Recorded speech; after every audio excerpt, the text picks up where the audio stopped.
Is Juki Kokochi better than Pfaff Quilt Expression 720? Let's talk about it. The Kokochi comes in at $3,999, while Expression 720 comes in at $4,799. That is roughly an $800 difference. However, the Pfaff does offer a 710 version of the 720, and it is the same machine just without a knee lift and with 247 stitches on it. I did not feel that those two models are apples to apples, though the 710 cost $3,999 too. So we're just going to talk about the 720. Uh, let's first speak about the features that are common between both machines. Both machines are going to have 10 spaces to save settings and or stitches, and this just means that you can turn off your machine and come back and have all of your settings saved without having to reset everything. This is a wonderful feature that is common to both machines. Also, you're going to have tie off, which basically finishes your stitches so that they don't come undone. You're going to have needle up and down, where you can program your needle to either remain down or stay up. You're going to have pivot that allows you to raise the presser foot a little bit so that you can turn your fabric around and stitch in a different direction. Both machines are going to have speed control. You're going to have the knee lift, which back in the day, your knee lift was just a substitute for a foot control. But today, the knee lift has a much different function, and that function is to raise the presser foot on your machine. So both machines do have that feature. You're also going to have, of course, your thread cutter and your automatic needle threader. Both machines have a speed of 1050, and both offer 37 needle positions. These machines include IDT, that was called something different on the Juki. The IDT function is basically a built-in walking foot on the machine. This technology was first developed by Pfaff many years ago, and since their patent has expired, a lot of other companies now use this technology and just call it something different. Also, I would say that both machines have 4 fonts on them. So now let's get to talking about the things that are different about each machine. The Pfaff Expression 720 offers some specialty stitches that are unique to any other brand.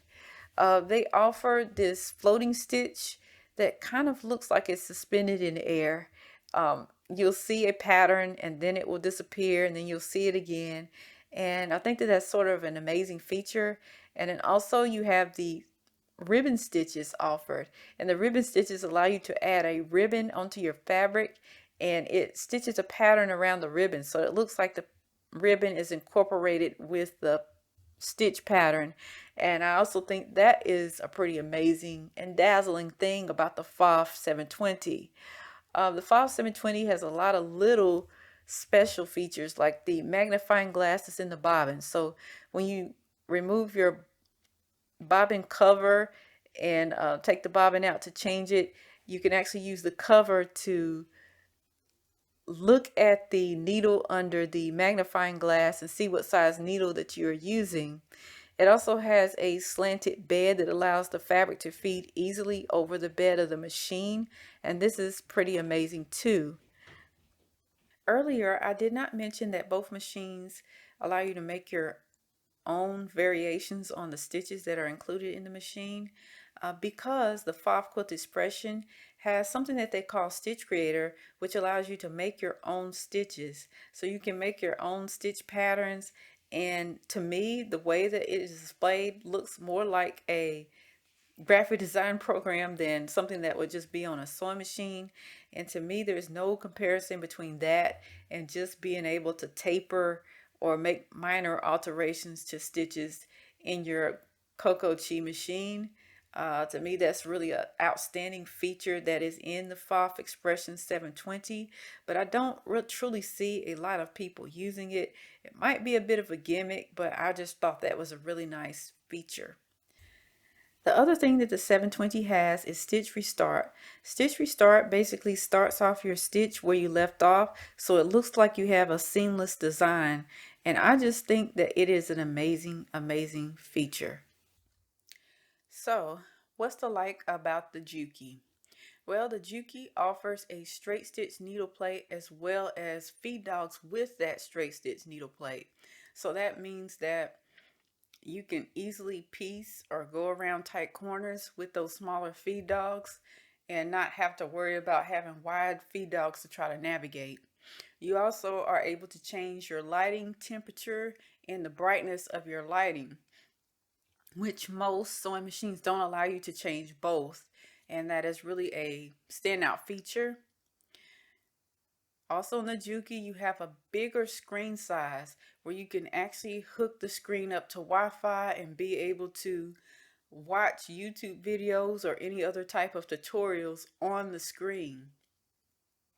Then you are able to actually scan the QR code on your phone and be able to look at those tutorials or the manual directly from your phone too. And I think that is a pretty cool feature. Last but not least, you have a two-part foot pedal. One side of the foot pedal is programmable, so you could like program your thread to cut on that side, and then the other side is just your standard sewing foot that allows you to go forward. I think this is nice so that you're not accidentally engaging features that are programmed. And it's a wonderful feature that I've really never seen on any other type of machine. Now let's get to the things that people dislike about the Pfaff Expression 720.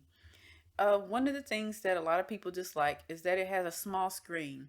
It has a 3.5-inch screen, which means that you have to go through pages and pages to get to what stitch that you want to use.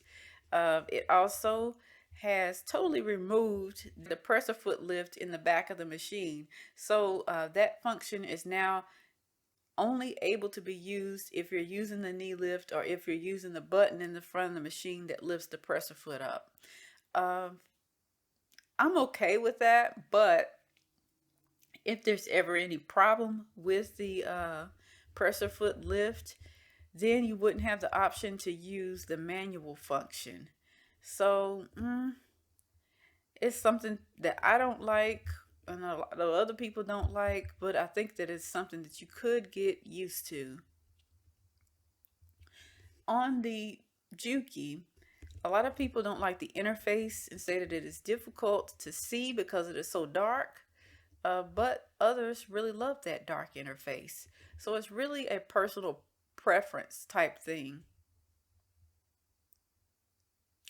Now let's get into places where the Pfaff shines over the Juki.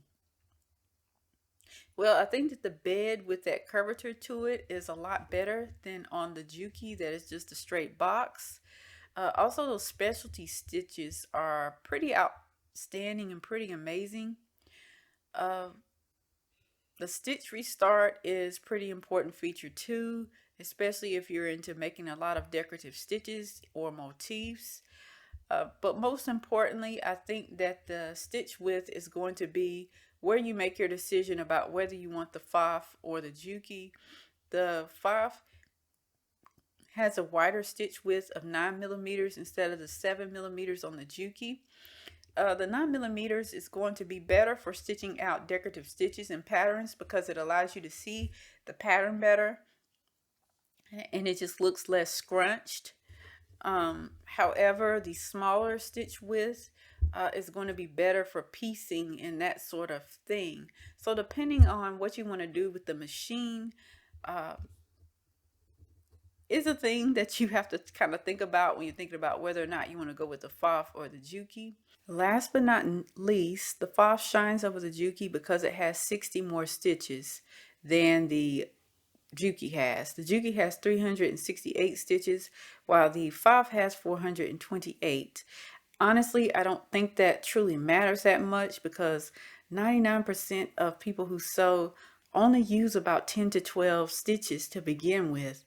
So this idea or this notion of picking a machine because one has more stitches than the other one is doesn't really make a lot of sense. Now let's talk about the ways that the Juki shines over the Pfaff. The Juki offers more throat space, with 12 inches of throat space rather than the 10 offered on the Pfaff. You get the straight stitch needle plate along with the straight stitch feed dogs.